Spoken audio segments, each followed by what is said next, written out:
sabi, ito'y tanong, tanong niya, yung Panginoong Kristo po ba, siya rin po ba yung tinutukoy na Yahweh o yung YHWH? Kasi ayon daw sa Isaiah 64 verse 8, si Yahweh o YHWH, siya daw yung Ama. So saan mababasa na yung anak ay si YHWH? Marami pala ang YHWH. Sabi ni, tanong ito galing kay JP Nerio. Oo. Na-encounter mo na ba to? Itong ganitong tanong? So maganda yung katanungan. Kasi nga naman, Isaiah, di ba? 64 verse 8. Sabi din yung Ama. Yahweh, Ama. Yahweh. Si Jesus Christ ay hindi siya yung Ama. Alam niyo mga kapatid, kapag mga kaibigan, alam niyo po kapag pag-aaralan po natin kung kanino po ikinapit po yung pangalang Yahweh sa Bible, ay hindi lamang po exclusive ito sa Ama. Yun dapat maliwanagan. Hindi lamang po ito ginamit po sa Ama kasi po marami po tayong basihan na ito rin po ay kinapit po sa atin pong Panginoong Hesukristo. Magbibigay po ako sa inyo ng ilang mga talata Sa Isaiah chapter 8:13 ang sabi po diyan hanggang 14, ang Panginoon ng mga hukbo, siya ang inyong ariing banal at sumakanya ang inyong takot at sumakanya ang inyong pangingilabot. At siya'y magiging pinakasantuaryo. Okay? Ngunit pinakabatong katitisuran. Sino po yung pinakabatong katitisuran? Kung tataas nyo yung basa verse 13, ito po yung si Yahweh. Yahweh. Okay? Si Yahweh. Ngayon po, ito pong talata pong ito ay kinote po ito sa bagong tipan. Yes. Ngayon, kanino po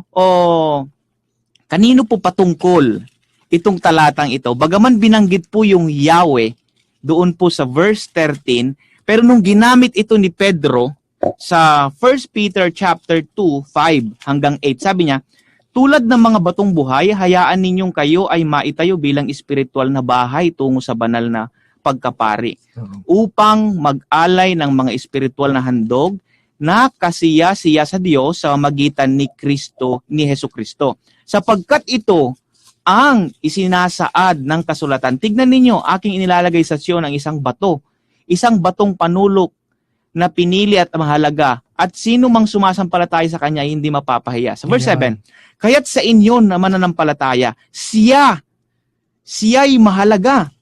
Subalit sa mga hindi mananampalataya, ang batong itinakwil ng mga tagapagtayo ng bahay ay siyang naging puno ng panulok. Isang batong nagpapatisod sa kanya at malaking batong nagpapabagsak sa kanila. Sila'y natitisod dahil sa pagsuway sa salita na dito naman sila itinalaga. Tignan po ninyo, nung ginamit po ito ni Peter, ito yung in-apply niya kay Jesus Christ.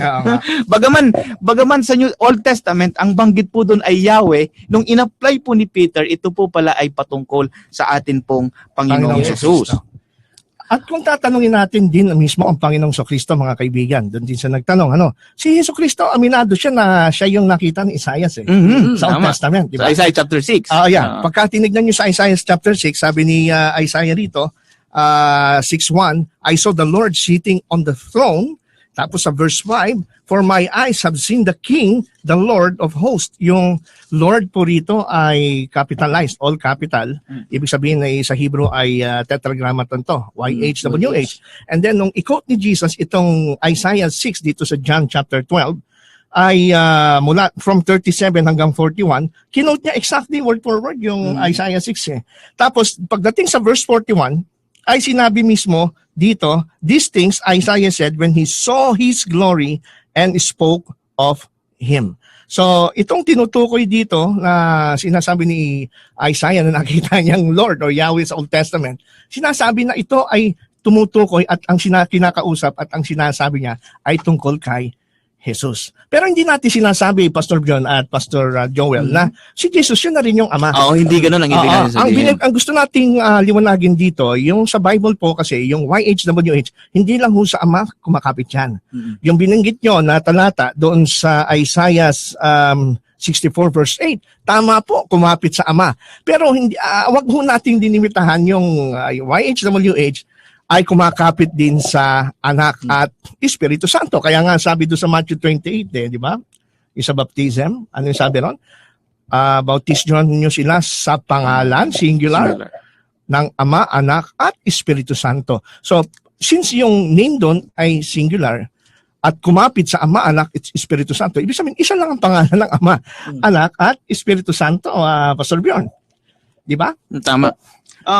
Isa pa, Brother Ronald, ay yung nasa Jeremiah chapter 17:10.